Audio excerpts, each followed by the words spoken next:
I forgot.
Hey, welcome everyone to another edition of the Focus TV. We got Octavia Wyatt here, Cardo Dudley Jr., Raymond Lyons, Wilson Tarpey Jr. This is season 8, episode 30 of the Focus TV. Gonna get straight to it, right? The Mystics essentially had a week off from games, still were practicing. They got back in action a couple days ago. You were in the building. Yeah, had a little break.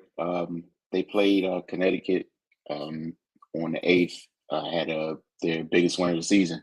All for a week. Then played the Dream at home again on Sunday. A little bit different result. They lost a tough one to the Dream, 89-56, and pretty much from the tip, Atlanta bombed them from three. Alicia Gray had 4 threes in the first quarter, and it just kept coming the entire game. The Mystics, they just couldn't do anything right. It was the second game this season. They shot below 30% from the field, inopportune turnovers, and they couldn't defend the 3-point line. That was basically a recipe for disaster. So yeah, that's one. I'm sure they just flushed that one and got ready for tonight's game against Chicago. I don't think much would come from watching a game tape from that one, man. It was just a disaster all around. But on a more serious note, this was another game where just the glaring need for a true table setter was evident. That's that's an area of concern for them, and they need to address it sooner rather than later. That's a piece that if they solidify, it completely changes the dynamic of this team, because it helps everyone else. We talked a lot about Slim being more of a slasher and a scorer. That would allow her to do what she does best, and also them being able to maximize the post play. They have trouble sometimes getting the ball down to Kiki and Shakira and Leah when she's in the game, and spots where they can just immediately get to work. So yeah, man, if they fix that hole, then that changes the dynamic of this team a lot. Defensively, just guarding the 3-point line, man. If and also on games like they had on Sunday when they're not clicking offensively and they aren't able to set up their defense, and when they get in transition, it's hard for them to get stops as well. So, I mean, yeah, things just kind of feed into each other. So, addressing that point guard spot, that should be a top priority. And then being able to defend a 3-point line, like we see them helping off a lot. And on Sunday in particular, they're helping off against somebody that's shooting the leather off the ball. So that's just counterproductive. So I'm sure they'll be going over things like that in practice. But right now they're actually playing Chicago, getting off to a bit of a rough start. They're down 17-9. Made a little change in the lineup. They started Shakira over Stephanie Dawson. So we'll see how that works out. But we'll tap in with Mystics Outlook later. Hopefully with the favorable result. And if you missed any episodes of Mystics Outlook, all you have to do is get over to the channel on Roku and check out the past broadcasts. Also, don't miss game previews. Cardo does a great job bringing down the most important keys of the game, and it gives you an idea of literally the barometer of where this game is going to go on a nightly basis. So make sure you check those out. Cardo, gonna move over to the DMV live warm-ups. Yes, sir. Checked out the DMV live warm up over the weekend. It's kind of like a prelude to the DMV live period sessions that go down and all around the area. Honestly, it's a few of them, but I went to the one at DeMatha, which is a good mix of teams, local and national type teams from obviously the DMV, but all around the country, mainly the East Coast. But it's a few that make the trip from other parts of the country. Is always highly competitive or whatnot. But this is the warm up to the live periods, and the live periods are where college coaches can come and literally sit and watch you play. And it's always stacked with coaches. And Saturday, like I said, was the prelude to the live periods that's going to start this Friday, I believe the 20th to the 22nd, and next week, I believe the 27th to the 29th. So it's 2 live periods that they're going to be held at DeMatha. It's ran by Mark Stern and Capital Who, so organized by those guys. They do a great job every year with it. And obviously, this is a chance for kids at the high school level to get on the coach's radar, get offers, get seen. It's no excuse. Come to play.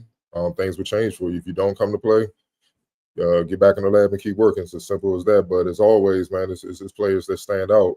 And I'm not going to go off the entire list. I'm just going to give you my top 5 of the players who I felt were the best, and then you can just get over to findsmain.com and read the entire article and see everybody who put in work on Saturday. I'm going to start first with Derek Daniels, 6'8", out of Paul VI, junior 2027 class. He's an athletic presence. Thrives in transition, which is always good for a big. You gotta do well on rim runs, man. You can't be just jogging and stuff. That allows you to play in a half-court game and fast-paced game, and it obviously increases your value. Like I said, he's a high-motor rim runner, monster on the glass, but he excels at creating second chance opportunities with his offensive rebounding inside the paint. He's an efficient scorer. He finishes through contact. He has a very, very soft touch around the rim as well. Can finish with either hand. His ball handling skills are developing, but he's able to get where he needs to go. I'm not going to say he's shifty like he's going to go Kyrie on somebody, but he gets the job done. He's fundamentally sound is what I'm saying. It was plenty of times he got the rebound, was able to push the ball up the court and get it to the guard when they was being pressured. So they didn't really lose anything. As far as ball pressure and where they was in danger of a turnover or whatnot. And he can also attack bigs off, out on the perimeter here and there. As he continues to get better with that, it'll be more consistent. Defensively, he's very instinctive as a shot blocker. If he's not getting a shot, he alters a lot of shots with his length.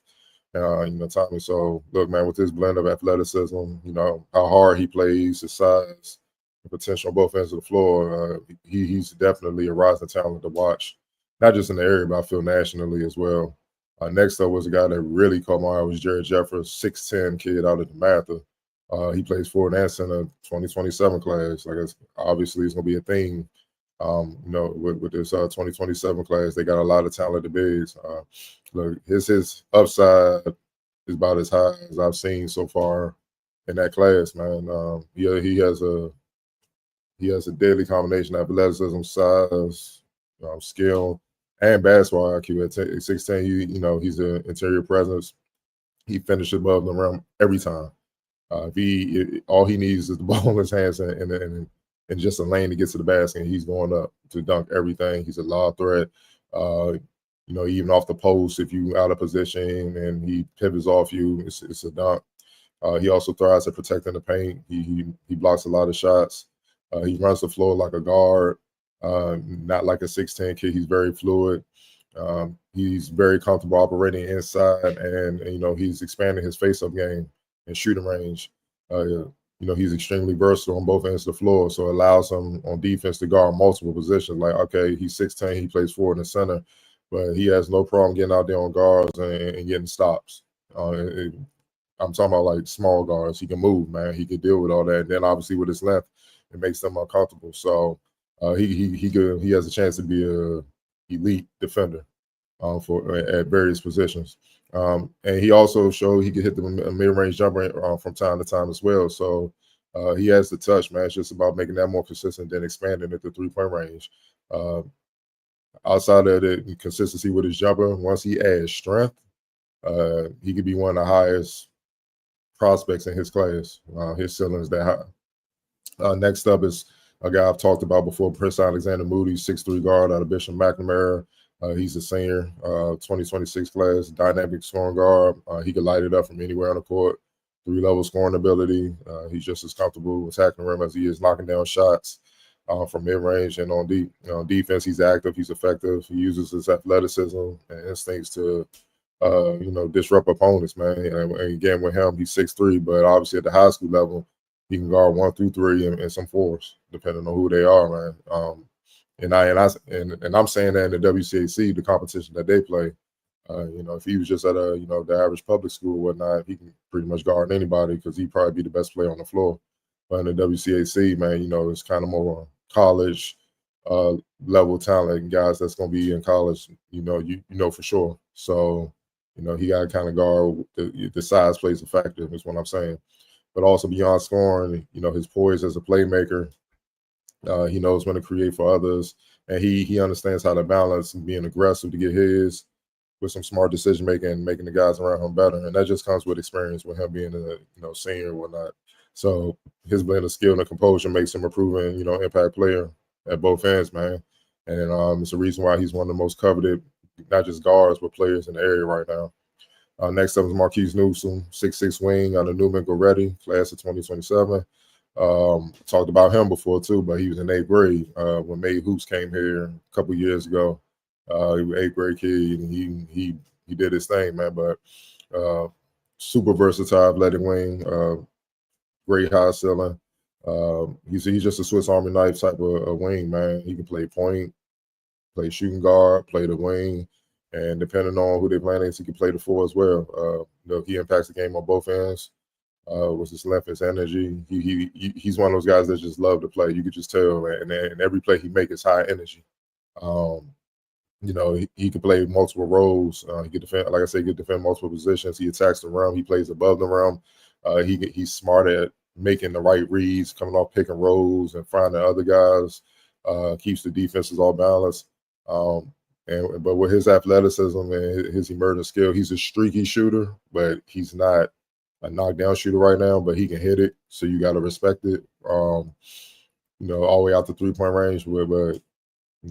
With his all-around game starting to click and the physical tools that he has, being 6'6" and long wingspan and how athletic he is, he's definitely one of the best players in the region, man. And it's a reason why so many – I call them the Power 5 programs up where they at up in Pennsylvania.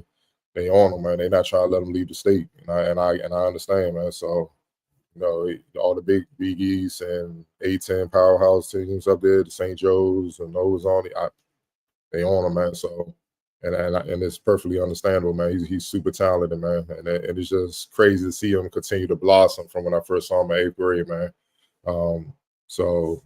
Definitely a guy to keep an eye on. Last but not least, Brandon Woodard, 6'8", Bishop McNamara, 2027 class. My first time really sitting down, really watching him. He has an NBA dunk contest winning athleticism, man. His upside is crazy, man. And with his athleticism and his size and his length, I think he's the most athletic kid that will be playing in the live period. It's like, if he really got nasty with it and just became evil, like he's evil, but really evil, he could be on some Stromile Swift stuff. If people know how Stromile Swift got down, you'll understand. He's a bit raw offensively. That's what's kind of holding him back, I guess, from really taking it up a level. He got to build out his skill, but look, he consistently makes flashes of his potential, man, with the dunks and ability to finish lobs, and he can break you down here and there off the bounce, and he'll just drive hard, crossover, spin, and then dunk it. But he can't do it consistently because he'll mishandle the ball the next time and then steal it, whatever, and then he'll get a little gunshot. So you can see it trying to come out, but it hasn't came out yet. But on defense, that's more advanced right now than his offense. Super versatile. He can guard 1 through 5. He blocks everything, and if he ain't blocking it, he's close. Like I saw a guard drive baseline, and he ran from the opposite corner outside 3-point range, and went to try to block, and the kid had to arc that thing. And I got a picture of it And I was just looking at the picture, and the kid, Woodard, was above the box. And the kid airballed the floater because he had to argue at the last minute so high. Otherwise, Woodard would have probably caught it. Not just blocked it, but caught it. That's the type of impact he has defensively, man. He's a great rim protector. He can move his feet on the perimeter as well. But his blend of, explosiveness, his defensive impact, any program can use that. And then just him building out his offensive game. If this offensive game catches up to what he is already physically and his defense, he got a shot. He got a shot at playing 82 games on one day, man. The talent's there. It's clear as day, man. But you got to continue to work on the skill aspect and all the intangibles, man. But if it clicks, it could be scary. All right, folks, don't forget to get over to Finest Magazine, see a more in-depth breakdown of DMV Live warm-up, standout period. Also, looking forward to what you bring back next week, Carter. We'll be getting to it. So, we're going to get into the association. These folks are also getting to it. Xavier, we'll start with you. It's 3-2 OKC since the last time we were all here. Your thoughts on that very interesting game 4. Then that game 5 when we saw, folks were screaming Akon's name, essentially. It's so funny because I feel like before the season started, if you told me that the Indiana Pacers and the Oklahoma City Thunder would be in this position, I was like, oh yeah, Oklahoma City's going to take it.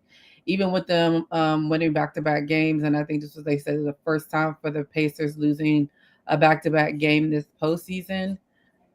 I still feel like they have a chance. I think last night's game definitely was a little bit wonky with Tyrese Halliburton injury with the calf. I think they said he was 0 for 6 from the field. He had 2 or 4 points, something like that. And then the news came out today that he has to have an MRI on that strained calf. And as we know, strained calves can lead to torn Achilles. So it's going to be very, very interesting to see what the diagnosis is going to be in regards to that, if he's going to be able to come back and play in the decisive game 6 in Indiana. Because I think, like we talked about before the series started, I really think home court advantage is what's going to come down to it. So we're still kind of in that gray area, just depending on what the Pacers are going to be able to put out there on the court tomorrow. Not tomorrow. I think it's Thursday night. So it's going to be very interesting. TJ McConnell had an amazing night. I would have liked to see them go to him a little bit more, knowing that Tyrese Halliburton was hampered with an injury. I think a lot of people stuff I looked at today and read up on today. There's always a difference between an injury and being hurt. I don't think he was hurt. I think he was injured, and it showed throughout his play for the second half of the game.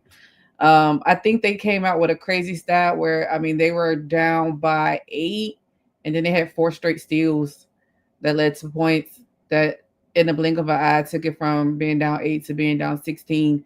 And we talk about Shea as well as he's played in these playoffs.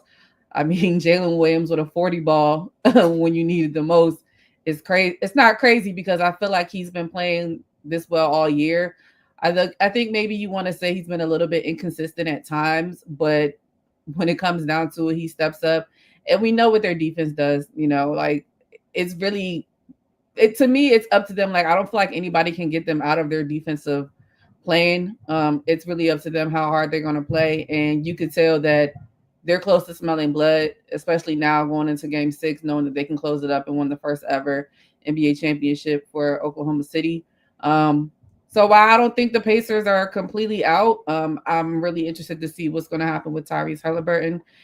Because also, like I said, as much credit as I feel like I personally have given to Rick Carlisle, he's a great coach. I think that maybe a slight different decision could have happened, even though it's going to be tough to have your star player pull him out of this game. But I personally would have liked to see it just because knowing that you're going to get at least another game like they're going to get.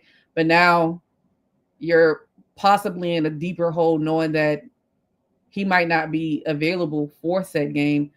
Of course, hindsight's 2020. You got to go with your gut in the midst of the game and try to win the game at that point. Because then again, you're talking about winning that game and possibly winning game 6 in your home court. So there's always going to be a caveat to the situation, but I trust in Rick Carlisle. I think he's a great coach. I think he's going to make good adjustments. And I think that team has been playing well all year. They're going to play for each other regardless if Tyrese is out there or not. But I think that's really going to be a big swing in how this game is going to go. For my bets, I want to see the Pacers win because at this point I feel like we deserve a game 7. So I'm hopeful in that aspect, but I do feel like Oklahoma City smells blood and they ready to end it. But I'm excited to see how game 6 is going to go and see if we get a game 7. Right. Yeah. Of course, Tyrese Halliburton's health is going to determine a lot, but overall, man, to this point, I just think OKC has been able to take advantage of opportunities more often than Indiana. You know, game 4, that was Indiana's game, and they could have pretty much they could have pushed them to the brink. 3-1 is a hell of a lot different than 2-2. And then of course, game 5, you know, Oklahoma City, they kind of jumped on them and Indiana full back. But just those turnovers late, man, were backbreaking. You can't cough the ball up like that in that situation. In OKC, they charge full steam ahead. And shout out to Jalen Williams, man. Like he stepped up in the biggest way possible. And there was nothing overly flashy, just good, solid, fundamental basketball. He's making the right cuts, you know, making good decisions with the ball, playing defense, just being a sound basketball player.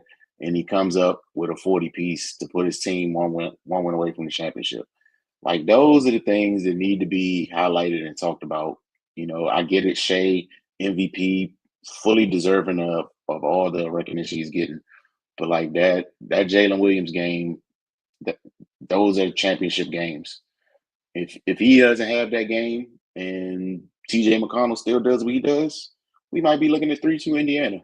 Like, you know, who knows? So yeah, shout out to him just being ready for the moment. But I think OKC is starting to overwhelm them. And yeah, like I said in the beginning, Tyrese being not being 100%, that changes a lot for the Pacers. And yeah, I can imagine what type of position Rick Carlisle was in. You know, do you show trust in your guy even though he's hampered, or do you ride the high hand? You know, I'm pretty sure that's a decision that keeps him up at night. But you know, it is what it is. They still got another game to stay alive. It's going to be real interesting to see how they come out at home. I think they come out with a lot of energy and playing extremely hard. And you know, I think if OKC just weathers the storm, then they should be able to end it in 6. But you know, like you said, 2 greatest words in sports, game 7. We need that. So go Pacers. Cardell. One thing that I'm looking at that people overlooking, the reason why I think, and who knows, and a big part of this is Halliburton. Calf injury is no joke. You can't do nothing with a bad calf. I see people going on Halliburton talking about, you know, he's not a superstar because he didn't play well with that. Everybody pain threshold is different. You know what I mean? A calf, put it this way, for the average person, if everybody pretty much not had a cramp. Now, what if you had a cramp in your calf? Can you go play basketball? All right. So that shuts all that down. You're not even going to try. So you asking this man that basically has something worse than a cramp that's lingering, that's permanent right now, that's not going anywhere no time soon, to dominate on the biggest stage in basketball. It's not against that defense. It just ain't gonna happen, though. Like you can cut that out. Like, it's just not gonna happen, man.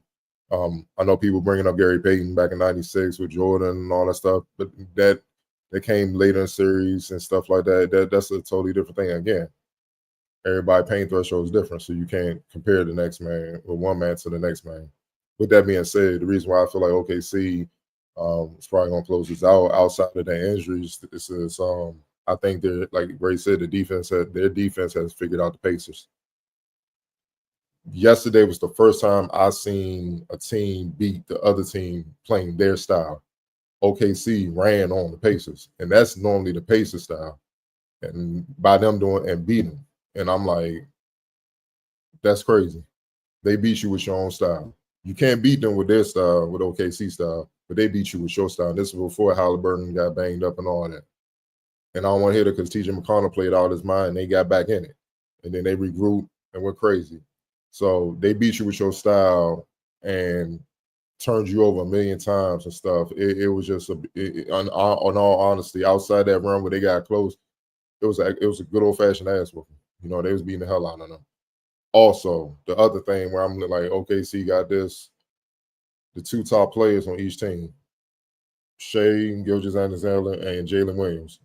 I'm talking about points per game. They have combined for 58 points in the series. They are combined for 58 points per game in the series. Let's go to the top two players for Indiana, Pascal Siakam and Tyrese Halliburton, 35. That's too wide of a gap to try to overcome with that team, the way they defend and how they know they're confident now. Like, yo, we got these dudes. We do not want to have a game 7. Let's wrap this up in their building. Let's get this over with. We can beat them playing their style. We can beat them playing our style. We know that now. Who is going to step up outside, especially with Halliburton being there? Who's going to step up and make up that gap? Because that's, dog, 35 to what I just say, 57, 58? That's a whole nother all-star player, average. You don't have that. Now, anybody can get hot and go crazy. Maybe Benedict Mathurin, maybe Miles Turner turned it up. He just dominated or something like that. T.J. McConnell was on his way last game. You know, Rick Carlisle, I'm sure he'd like to have that back to just let it rock, man. Sometimes you guys ain't got it, man. You got to mention, man. Like, brought up the Bulls earlier. I'll bring them up again, 92. People forget game 6, Jordan was a little off. The starters was off. So it feels like, the hell with it. We got another game. Like, well, I'll take it. We got another game. So he put the third strings in. Like, people don't even play with BJ, and Pippen was the only starter on that jump. And they walked Portland down and got back in the game. So then it was just like, all right, man, this y'all chance to redeem yourself. And then they came in, Mike and them regrouped, and they delivered. And that's how they won that championship in 92 against Portland. It wasn't the starters because Portland was giving it to them. Who on the Pacers can you trust to try to give them that type of performance to make up that ground? Because you can't stop SGA. Jalen Williams, his confidence should be like, I'm going to give you 32. Because they like, we not trying to extend this series because anything can happen. Let's get this over with. And also, Rick Carlisle, amazing coach. That was a tough one the last game. That was a tough mistake. That's a tough one, man. That's a tough one. So that tells you even they were a little rattle on the sidelines, and he got a ring. All types of experience. They've been through all the playoff wars. So that's how I know it's just nothing I feel like logically you could look at outside of just I hope we get to game 7 just for more basketball. It's nothing logically you could look at strategy-wise where you could be like, yeah, Indiana got a shot. It's nothing, man. It's nothing, man. Like, and now you're going to have those piranhas on OKC. They won a game they're going to be really on one on the road. Like, they coming in kill mode. So you can't stop their top 2 scorers. Credit to the coaching staff because we killed them in the first couple games. Like, why would you change the lineup? He changed that right back. You see the impact of Hartenstein. Those screens are a lot better than Chet screens, man. Chet don't got no girth, man. It's like, why are you here, dog? The defender can still slide around and stay with him. But Hartenstein, you going to put that wood and you can't do nothing. You got to fight. And now SGA got all the room in the world. Jalen Williams got all the room in the world. Now, even, what's my man, Cason Wallace hitting threes. He don't woke up. Guys woke up last game that have been asleep all series. Again, I'm just saying, what can I go to on the basis where it'd be like, I'm confident they can extend the series? There's nothing I can really point to, man. Other than they got home court advantage and hopefully the training staff pull out a miracle and put some cream on that calf and that boy can play. But even with that, man, he got to deal with those piranhas trying to get their first ring. So I can't see any way that they win, man. I just really can't. Unless OKC just implodes, and I don't see that happening, man. Because their leader, he's about as poised as you get, man. He don't get rattled. He don't nothing. Like even when he pissed, you might see like a bad call. You might see him go like that, and he back cool as a fan again, man. He don't even sweat. He just give you 30, 6 and keep him moving. You feel what I'm saying? Even when they try to pick on him last game, he held up. He had like 4 blocks in like the second half. Like they try to get at him and make him tired, and he plays defense too. So it's just I can't see nothing. I can't think of nothing I can go to favor the Pacers, man. So yeah, I think OKC gonna wrap this up next game and cap off one of the more dominant seasons in NBA history, man. It's a shame most people don't watch games.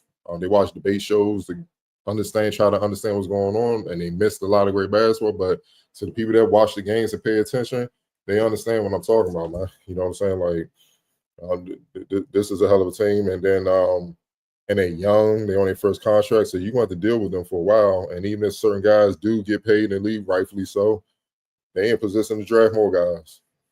So they're not going nowhere anytime soon, man. So I think they're going to wrap it up, and that's going to be that.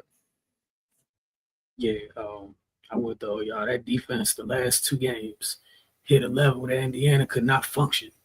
They literally couldn't even get air in their lungs. That's where Caruso, Dort, Shea, J-Dub, man, and Hartenstein's like the unsung hero here because everything fell into place once he got put back in the lineup. Now you got Chet crashing off, crashing as a 4. Bro, it's the Pacers. Whoever's at the 4, advantage Chet. At the 5, you can move Chet a little bit or a lot.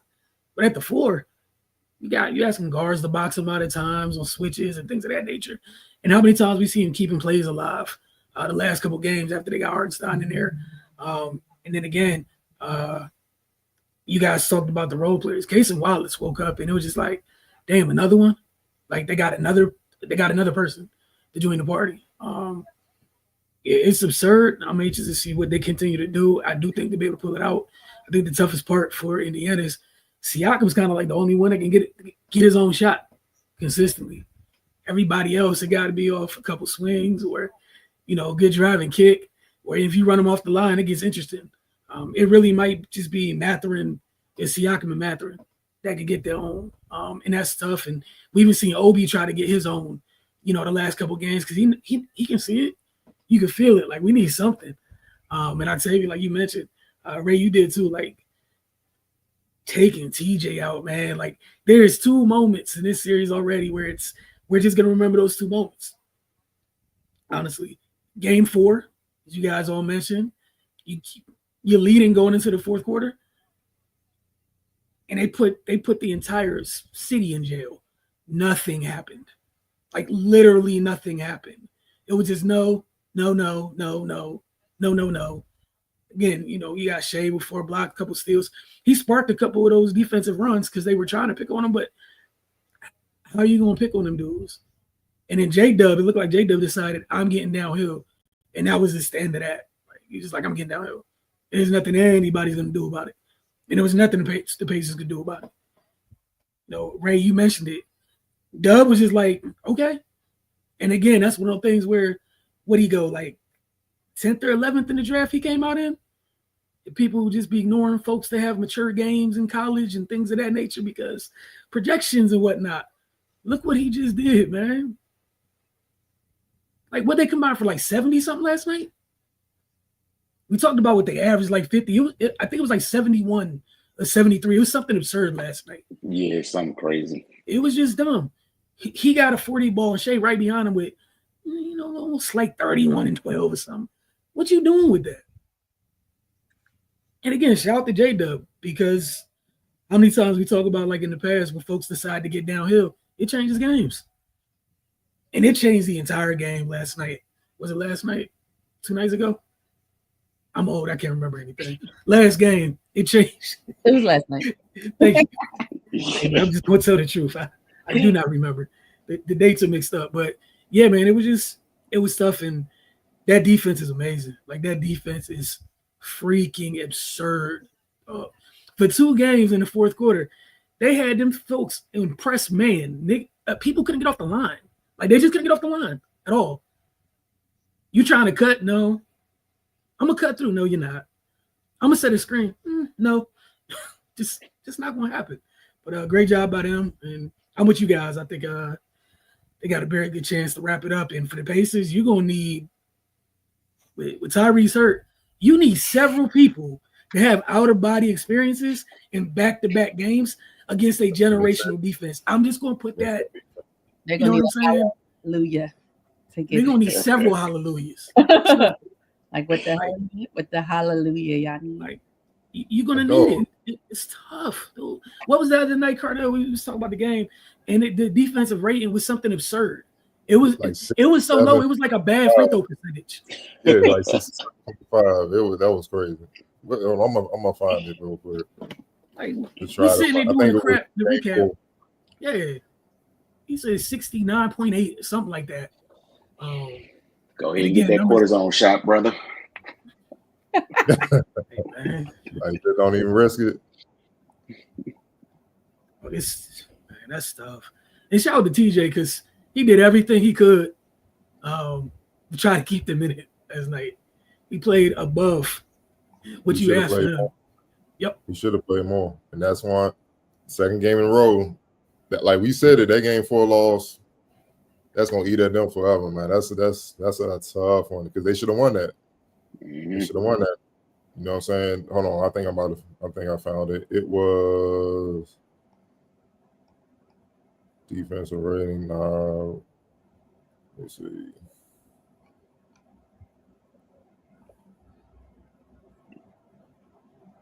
What was that? Was it game 3 or game 4?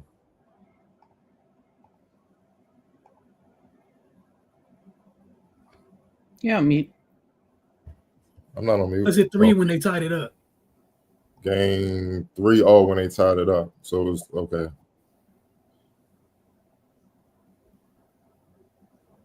And then 4 is just when they did it again.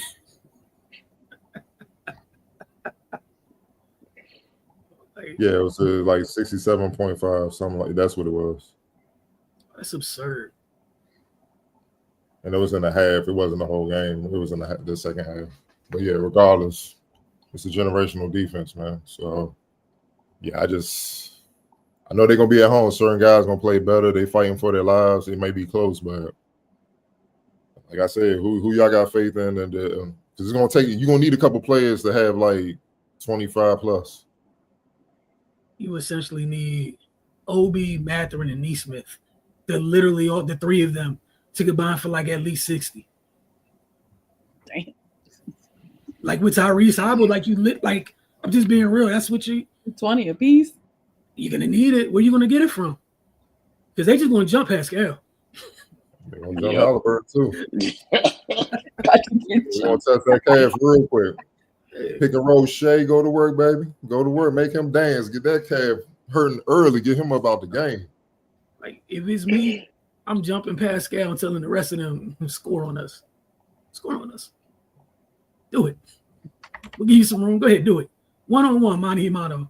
Nah, man. Yeah, 89 turnovers, man. The series. That was the series.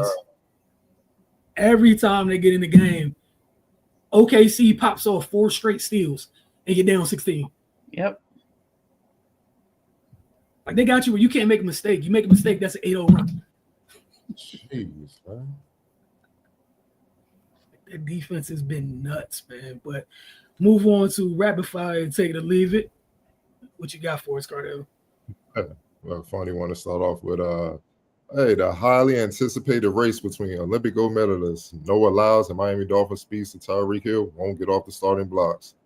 The event sparked by months of back and forth trash talk between the 2 athletes was canceled after it was initially scheduled for this weekend in Manhattan. But we were very deep into creating the event. In fact, it was supposed to happen this weekend. Lyles said Monday at the Sports Beach event in Cannes, France. Unfortunately, there were some things, complications, personal reasons that it just didn't come to pass, but we were full on it. On his side, by the way. We were going to have a big event. We were going to shut down New York, Times Square, and everything. We're gonna have all the billboards for the event. It was going to be a lot of fun. Just your thoughts on Mr. Lyles having to back out this race with Tyreek Hill. He always seems to be very vocal on a lot of things, and now when it's time to put up a shut up, hey, it is what it is. Octavia, your thoughts? Soft. It's just soft.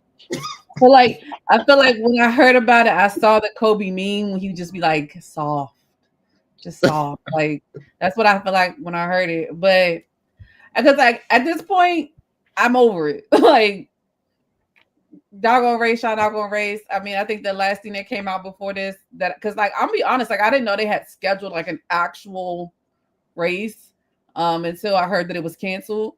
Last I heard, Tyreek ran against, I don't know, like people like to call people from the NBA in the old years plumbers and types of people out there, and I think they say he ran like a 10.15 and then put up a sign saying Noah could never, and I was like, I'm pretty sure Noah is like sub 9, but okay.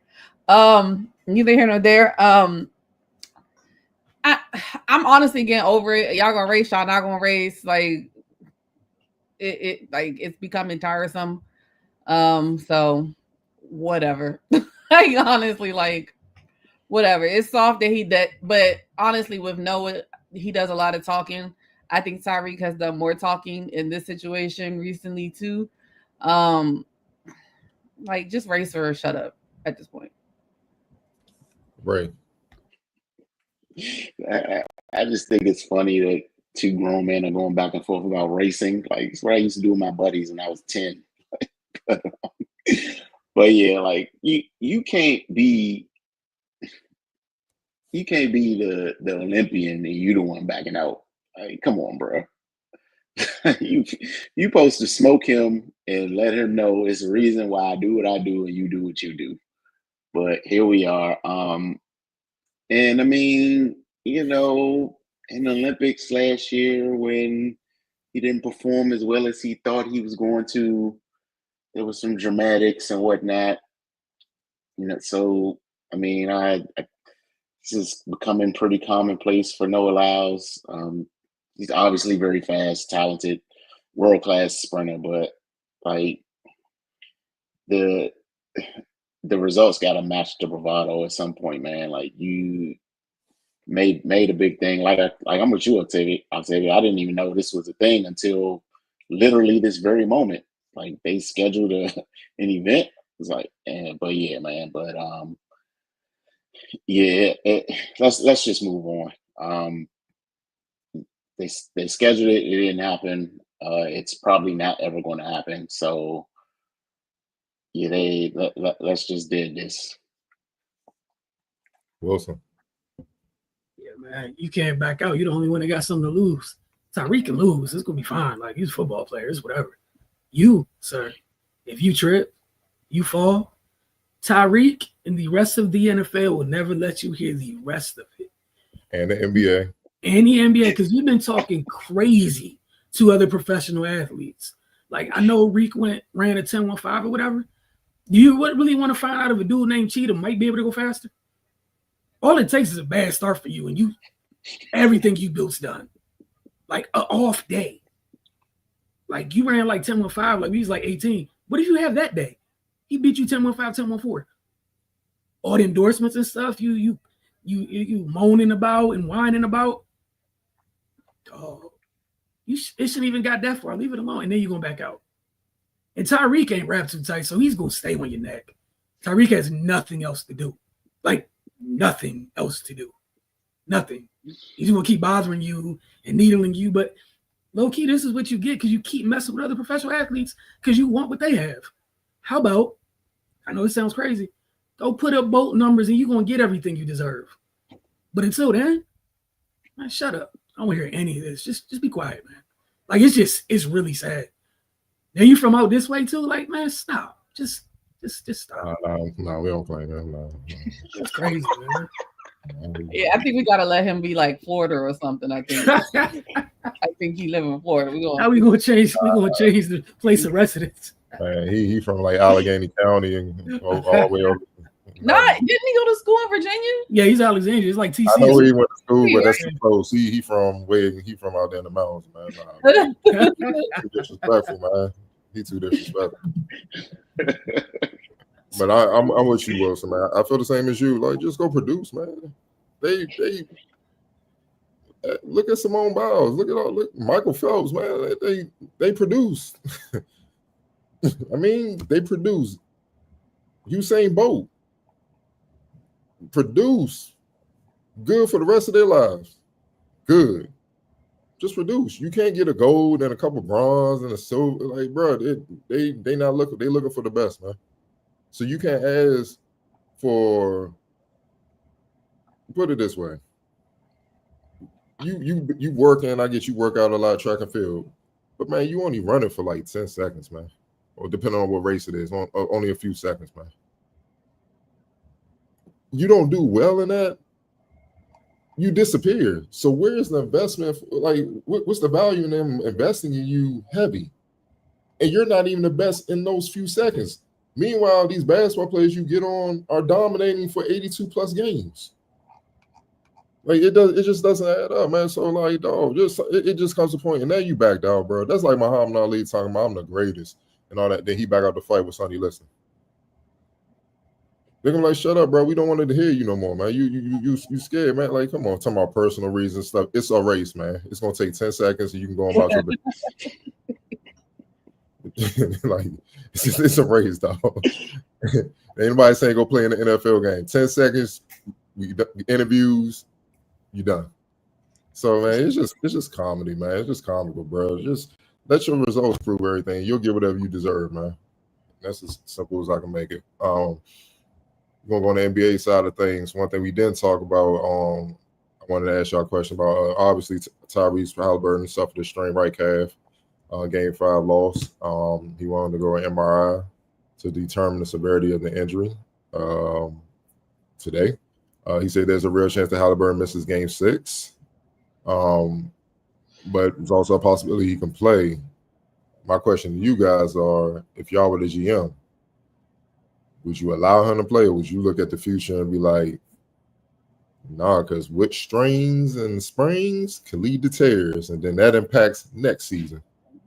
So it's a tough, but then you don't want to be that guy like, I ain't letting my, so I'm asking y'all put on the GM hat. What would y'all do? Ray, we're going to start with you.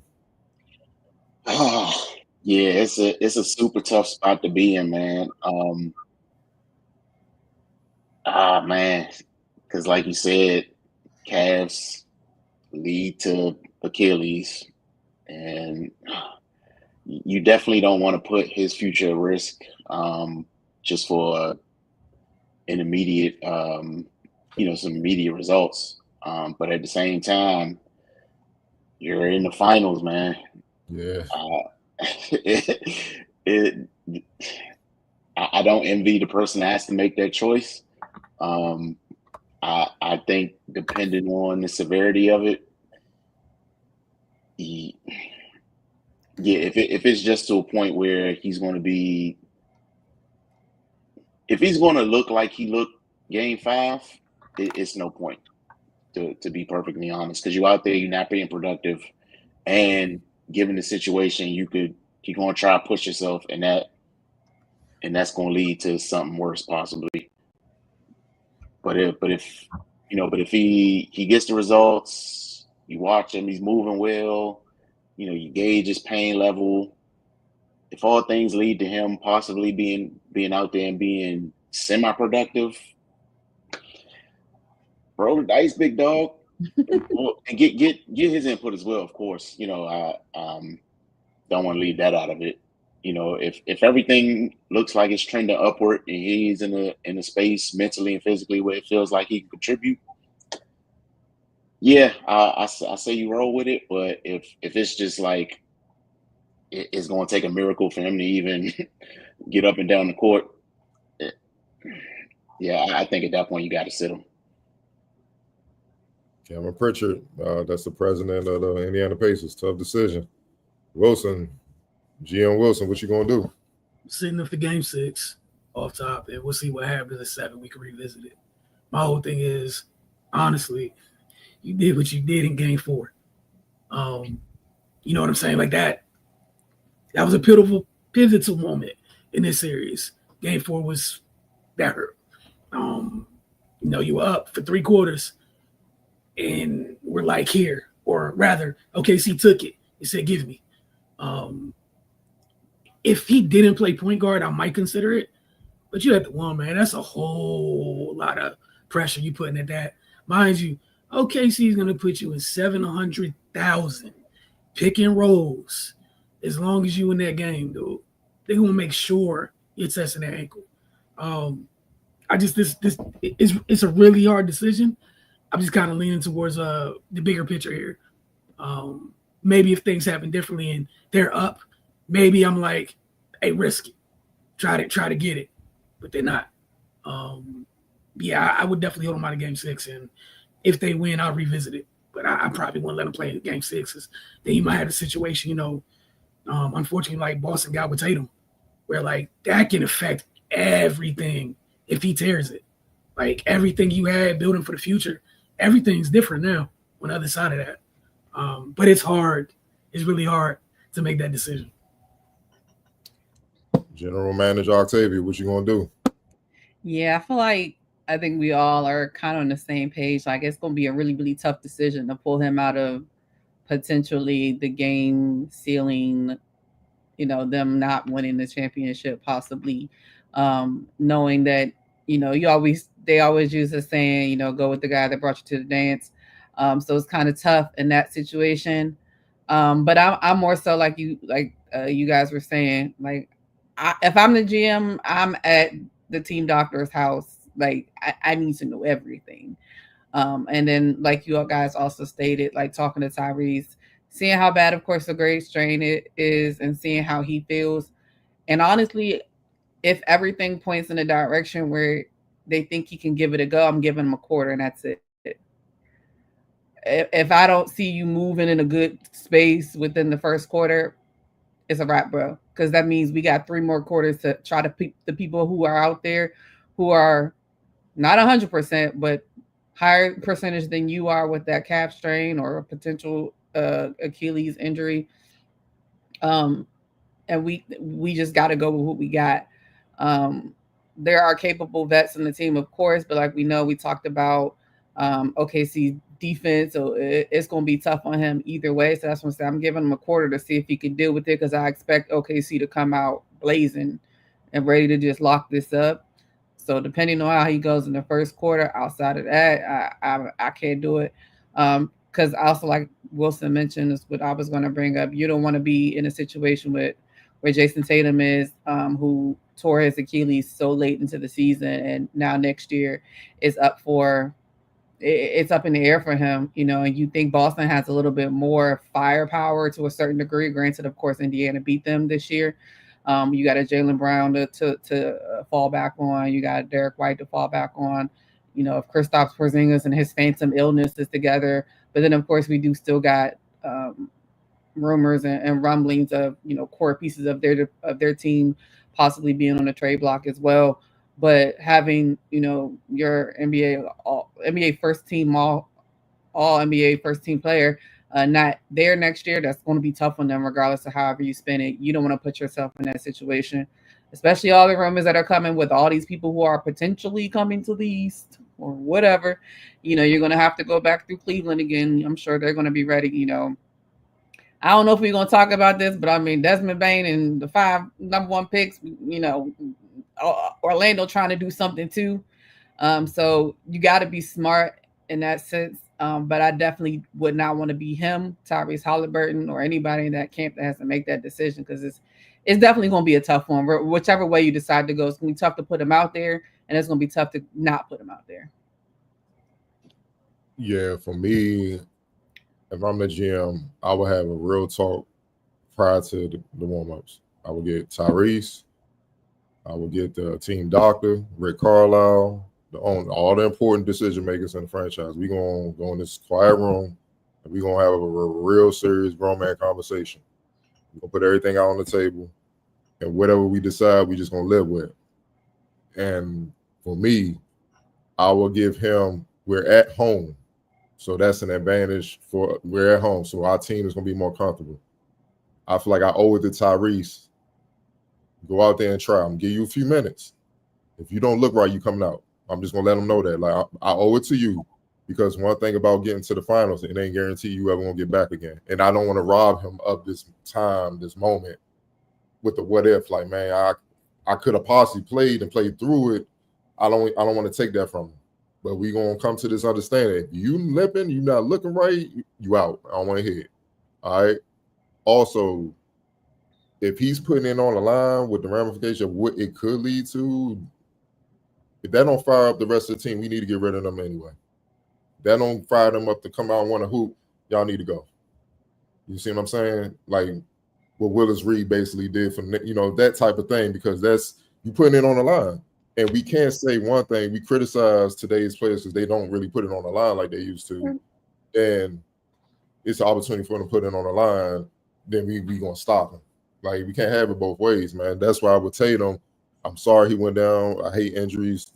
But respect, man. He put it on the line. You know what I'm saying? Like, you got to do that sometimes, man. So, and he may be able to play well and nothing happens. You see what I'm saying? But we got to see what comes of it. And if he playing well, cool. We just play it by ear. You know what I'm saying? And I would tell Tyrese, man, you got to be honest with us, man. Don't do the RG3 thing, be Mr. Tough Guy. This ain't for that, man. Be honest with where you are. If you feel anything, let us know. We can pull you to stop all that.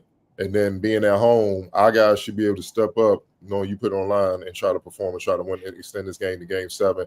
And then we can revisit game 7. I just feel like I can't do that to him, you know what I'm saying? Because that's just sending the wrong message, and man. And again, it's no guarantees, man. It's just, I was listening to King Martin interview, man. First 3 years of his career, they go to back-to-back finals. He ain't get back ever again. You see what I'm saying? So when you get there, man, that's the time to really put it on the line. You know what I'm saying? This ain't like the first round. Chill. You should be able to get this up. It's just. But we will be on the same page so that, God forbid, something do happen, it ain't no blame game. Everybody was on board. It's just a free guy snitch. Shit happens in sports. It's part of the game. Yeah. We move on. And that's how I will handle it. Last question that I found interesting. We're going to stay on the NBA side of things. Steph Curry, obviously, Golden State Warriors, all-world point guard. He's under contract for the next 2 seasons. His father, former NBA guard Dale Curry, said he believes Curry could keep playing for longer than that. Steph will be 39 by the time his deal with the Warriors ends, but his dad believes he can continue playing at a high level into his 40s. Quote, absolutely, just because he can shoot the basketball and he's going to require attention. Dale told RG.org's DJ Sadiq, even if you put him in the corner at 40, 41 years old, you have to guard him. That means that he's creating space for other guys around him. If you can shoot the basketball, there's a team that can use you in today's NBA. But if you're Steph Curry, I think you're going to be able to play until you say, I'm done. He still loves the game. He's a competitive guy. He wants to win another title. So we're not even close to that window yet. But when the time comes, I think he'll make the right decisions. Do you agree with Dale Curry about Steph still being highly effective into his 40s? Wilson? I think he can. Like, we saw him kind of change his body over the course of his career. And we saw the dividends that came from him putting the work in with his body. For sure, it's still one of the most conditioned dudes in the league. I could see a couple more years after that. Again, Father Time's one of them things where anything could change if you wake up one day and stuff's not, it's just gone. But I think he's one of the guys who should have a good opportunity to. What he does makes him so special. And again, I would just go with the work he put in on his body. Like maybe 6 years ago, he's been kind of durable, for the most part. So I can see it. Okay, Octavian. Yeah, I agree. I can see it, but I do think it just depends if he can stay healthy. If he can stay healthy, then yeah, like we're talking about. Think about it. I think Chris Paul is like almost 42, but he's had a lot of injuries in his past as well. And And he, of course, he can't shoot like Steph. Not saying he's not a good shooter, but I mean, it's Steph. Let's be real. So I mean, definitely, as long as he can stay in good shape, which he's proven that he can, because I think that while yes, he can stand in the corner and spread the floor out, we know how effective he is running around and making the other team run and chase him as well. So that's the only other thing that would concern me, because we saw in the last playoff series, you know, they was up in him. They was trying to do everything they could. Now, granted, it didn't always work because of Steph Curry. But I mean, they was grabbing him every single chance they got. So as long as he's able to stay healthy and in good shape, I can see that happening. You know, he had a couple of injuries in the last couple of years, but I don't think any of them have been long-term effects on him. So I definitely could see it happening, but also like Wilson said, you never know when when Father Time's gonna come knocking on that door, and it's gonna be a wrap. But I do think he has the potential to go out on his own terms. Okay, right. Yeah, I agree with Wilson Octavia. As long as his body holds up, then yeah, he should be good to go. You know, Wilson brought up how he just kind of started working on his body a little bit more. Like if you look at this picture, that's not Steph from when the dynasty first started. Like he's definitely put in some work, man, in the weight room, and I think that's helped him continue to be effective, you know, into his twilight years. So yeah, man, barring any type of major injury, he should be able to squeeze a few more years out of it. Yeah, for sure. I definitely agree with his pops, man. Like shooting don't go. Shooting's like the last thing you can shoot until you 70, 80. We see old people out there playing 5-on-5 can barely move, but they can still shoot that thing. You know what I mean? So and plus the way he conditions his body, it just adds his longevity. Plus his game is not predicated on athleticism. It never has been because he's never had it. I mean, he's had athleticism, but not otherworldly athleticism where he had to depend on it and stuff like that. His game is off IQ, moving without the ball, get into his spots and just lighten your ass up. That's what his game is about, man. And that don't go nowhere for a long time. Like as long as he don't have no significant injury, there's no reason, you know, for him to be like he can't do it unless he just don't want to do it. You know what I mean? Like you know what I'm saying? As long as he can get his shot out and ain't getting blocked, he can get open, he can get free. And he's effective. I mean, why not? I think what would be the thing that will kind of make it tough as he get older is can he get stops. I think that's where it's going to show a lot quicker than on the offense and stuff. So, you know, we're going to have to see. But, yeah, because remember, Dirk played well down there until he was 40, man. Dirk, I saw Dirk his last couple of years when Luka was coming in, man. And when I say he couldn't move, like he couldn't move in warm-ups. Like, you know, he can't hit. It was bad, you know. So I was like, yeah, he ain't got much time. You know what I'm saying? You just try to hold on and show Luka the ropes and stuff, man. But, like, yeah, you know, the mileage and stuff like that. But Dirk was never the fluid athlete Steph was, you know what I'm saying? So, now, as long as he got that range and he could hold up defensively, we all know he going to put the work in. Plus, experience beats a lot of things. He covers up a lot of things. I think he'll be just fine. The more glaring concern is the Warriors got to have the right pieces around him so he can continue to play at a high level, man. Because if he on a lottery team, he might be like, yeah, I'm out. Yeah, I ain't about to have me out here, you know, on some 40-year-old Jordan type stuff, man. We ain't going nowhere, but I'm just bombing away. I don't think he on that. Obviously, we're going to close things out with this the big trade. The Memphis Grizzlies traded Desmond Bane to the Orlando Magic in exchange for Kentavious Caldwell-Pope, Cole Anthony, and several draft picks. In addition to Caldwell-Pope and Anthony, the Grizzlies will receive 4 unprotected first-round picks and 1 first-round pick swap. Memphis will get the number 16 selection in I believe next week's draft. A 2026 first-rounder, which originally belonged to the Phoenix Suns, and unprotected first-round picks in 2028 and 2030. The pick swap is for 2029 and will be lightly protected. Quote from President of Basketball Operations Jeff Weltman: over his 5 years in the NBA, Desmond has distinguished himself as one of the elite guards in our league, and we look forward to his shooting IQ, wide-ranging skill set, and helping our team take a step forward. Desmond's character is held in high regard across the league, and we believe he will fit seamlessly with our existing players, both on and off the court. During the 24-25 season, Bane averaged 19.2 points, 6.1 rebounds, 5.3 assists, and 1.2 steals a game. Thoughts on the trade? We back at you, Octavian. I get it because, like I said, Orlando was looking for, I think KCP didn't really end up being what they wanted him to be. And I think he had a pretty lucrative contract left. So I think part of it was moving on from his contract. To me, it's just crazy because I feel like number one, like first round picks are just like not a thing anymore. Like people just don't care. But okay, that's fine. That's not my franchise. It's just crazy to hear like Desmond Bane was traded for 5 first round picks, and I'm just like, what? Ooh, okay. But I understand it. They're looking for somebody that can guard these big guards that are going to be in the East. That that Orlando feels like that they're going to have to get through. With Cleveland, New York, Boston, Indiana, like there's a lot of big guards that they're gonna have to get through. So I get in that aspect.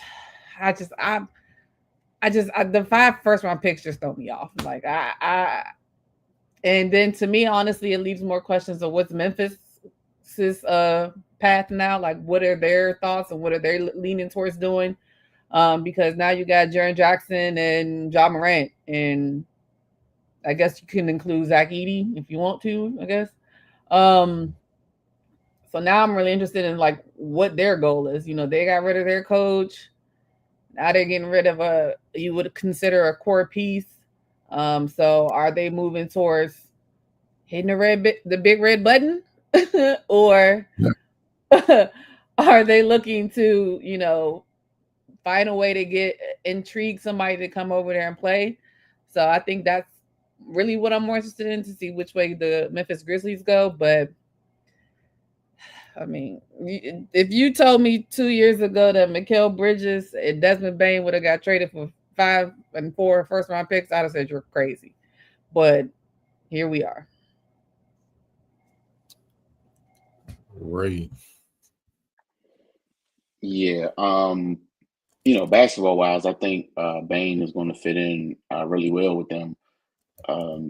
Like Wilson's talked a lot last season about them needing that consistent third guy, and I think Bane can be that. And then defensively, I think he's exactly what they have down there. A physical guy, not afraid to stick his nose in there and do the dirty work. But yeah, I'm with Octavian, man. People just not valuing picks with this CBA. Like I don't know, man. But hey, more power to them. I think the move is gonna pay immediate dividends for them, but like anything can happen, man. Like we just saw them go through a season, a terrible season health wise.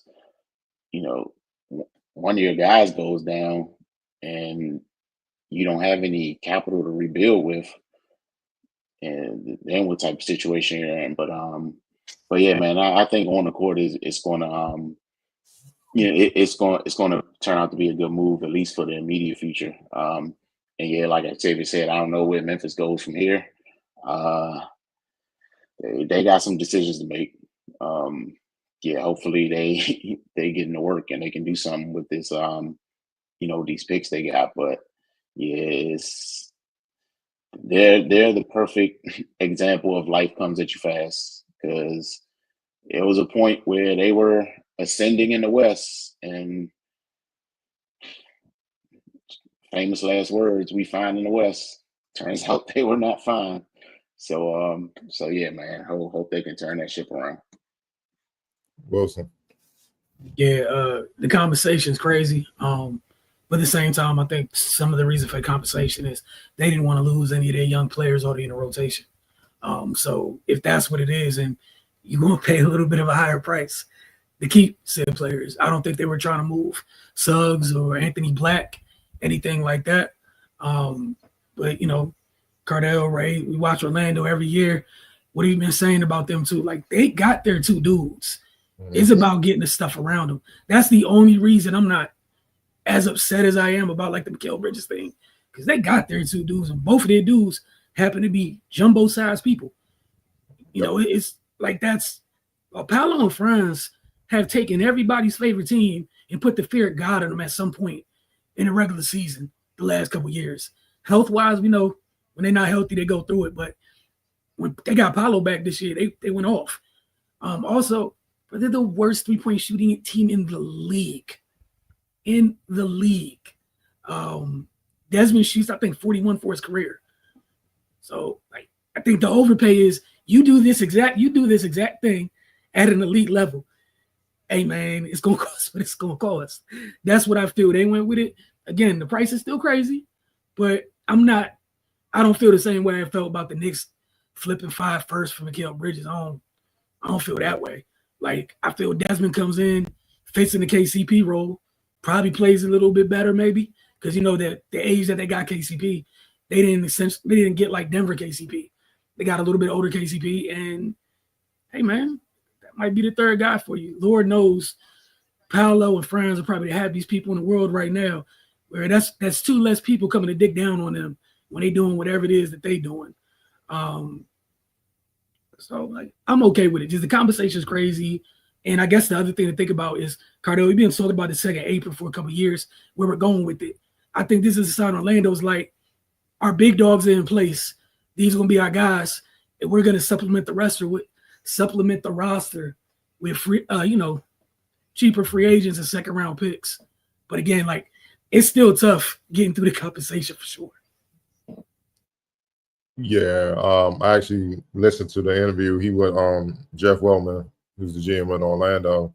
He said the reason for the trade is, he said they're in win now mode. So I respect that. He like, we were the worst 3-point shooting team, but they didn't want to get somebody that disrupted their defensive culture. Desmond Bane straps as well. He can score the ball. He's efficient.